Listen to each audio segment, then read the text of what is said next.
So an early start this morning, up at 5:30, down here to shoot the sunrise, which didn't happen, which is often the case, isn't it? It was very overcast this morning, and this composition here that I was hoping to shoot, the water wasn't actually at the right height either, so I didn't manage to get the camera out the bag this morning, but that doesn't matter because I'm out all day right through until sunset, and we'll be heading out on the west coast later as well. So hopefully we'll capture some really dramatic action out there. We'll also be talking about upgrading your camera gear along the way, so it should be a good day.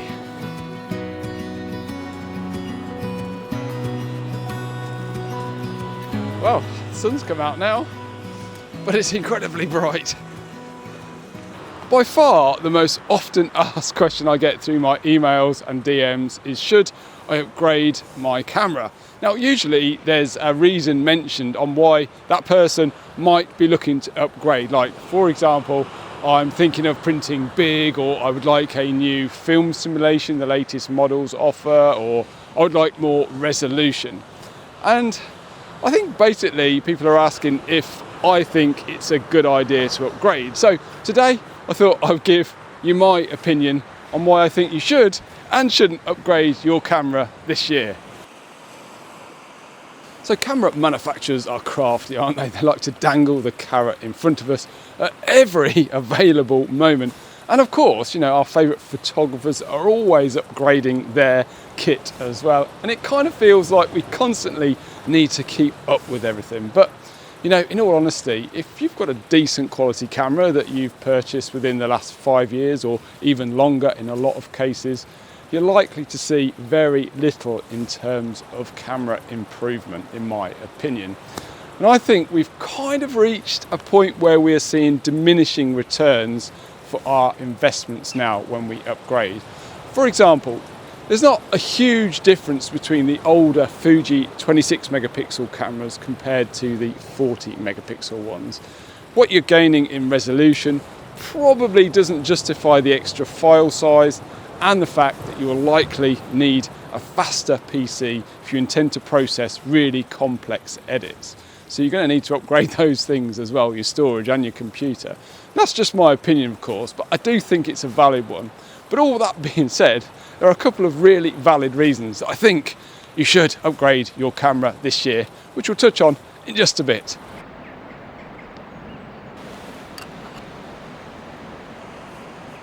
So I don't know if you saw my Instagram story that I posted a few weeks ago where I threw my shutter release cable into the sea, by accident of course. Well, it actually still works, which is pretty incredible. This only cost me about £4 as well. So it took a proper dunking and it's good as new. So yeah, long may it continue. So I waited for a while for the storm clouds to build, and for a brief moment I got a burst of light which I think made for a reasonable black and white photo.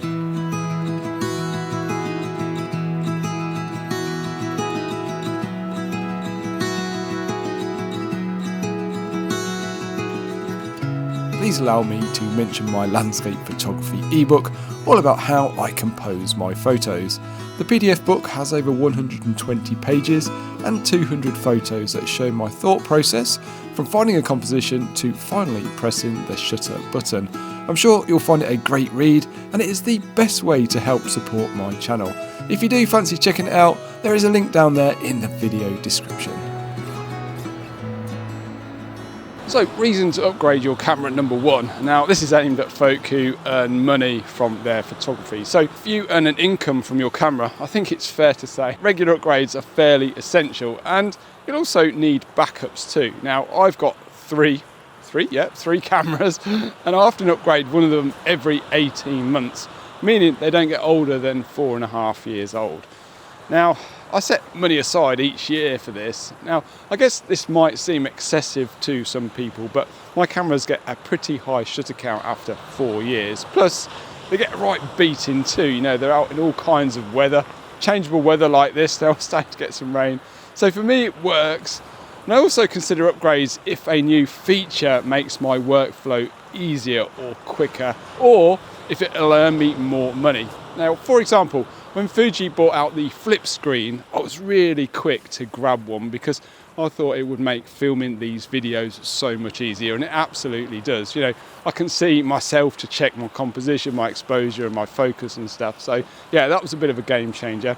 I also think reliable face detection helps as well with doing these videos. So if photography is primarily your hobby, I genuinely think upgrading your gear is a great thing to do.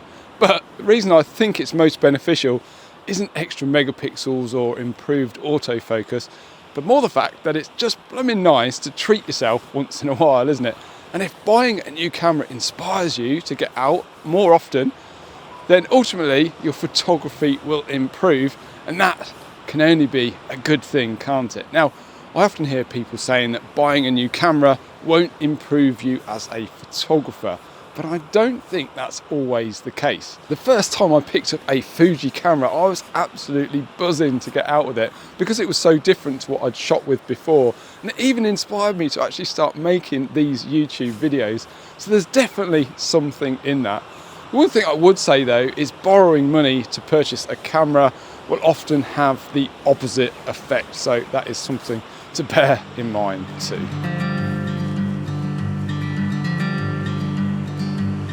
So conditions weren't ideal throughout the middle part of the day, so I was really keen to see what sunset would offer. So I've got a bit of a problem, a bit of an issue. The location that I was going to shoot is actually flooded by the tide right now, so that is a bit of a problem. I'll just spin the camera around so you can see. That sea stack down there was going to be my sort of foreground interest, and obviously the sun setting over the cliffs in the background, that was going to be my shot. But as you can see, it's completely flooded by the tide, and we've still got another 30 to 40 minutes until high tide, so there's no chance of getting down there. So I need to find a new location to shoot at, so I've got to get cracking. So this was plan B, which also didn't work, and at this point I was feeling a little desperate, to say the least. So plan C, and I think there may be a shot looking down the coast here, so I'm going to get set up. I'm either going to do it from the top here, or I'm going to head down to the pebble beach here. All of the sandy beaches are flooded in this area right now. It's meant to be a 4.8 metre tide, but to be honest, I think it's way higher than that. But anyway, there's some drama out there. It looks absolutely wonderful, so I need to get set up with the camera pretty sharpish.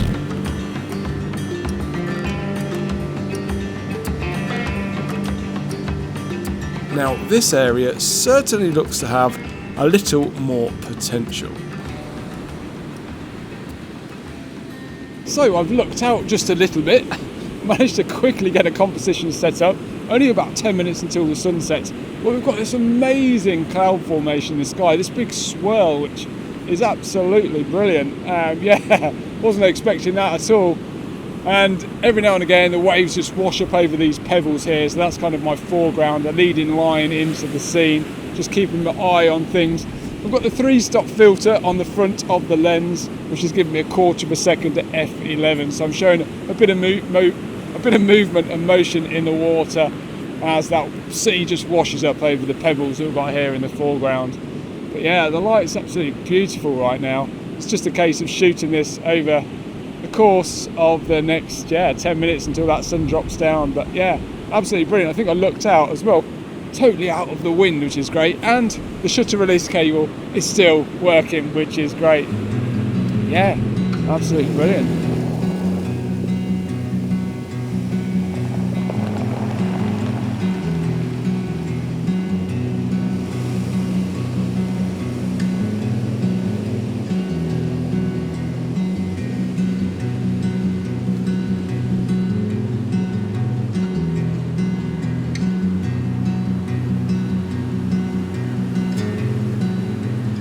Now, of course, I'm definitely not telling you what you should or shouldn't do with your hard-earned cash, and I definitely think there's as many pros as there are cons for upgrading your camera equipment. I would love to know how often you upgrade your gear, so feel free to let me know in the comments section below. What a day it's been, and it's bitterly cold now in this westerly wind. Anyway, the link up here will take you to my landscape photography ebook, which you might find interesting, and the link over here will take you to another landscape photography video. If you enjoyed this video, please be sure So give it a like and subscribe for more content. Anyway, hope to see you all again next week. Take care.